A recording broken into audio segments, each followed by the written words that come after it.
Friends, આજે આપણે બટેટા પૌવા બનાવીશું. બટેટા પૌવાને 6 થી 7 વાર ધોઈને થોડી વાર માટે પૌવાને પલળવા દેશું. આ રીતે બટેટા પૌવા બનાવવા માટેના પૌવા આ રીતે પલળી ગયા છે સરસ. તૈયાર કરવા માટે લીમડી, મરચાં, ટામેટા, લીંબુ. બાદ તેલ ગરમ મૂકીશું.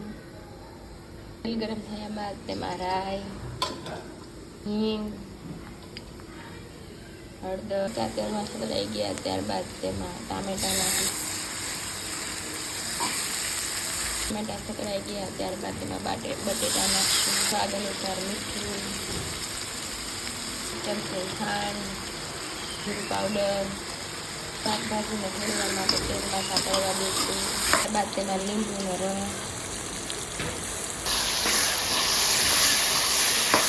બટેટા સરસ રીતે ચડી ગયા.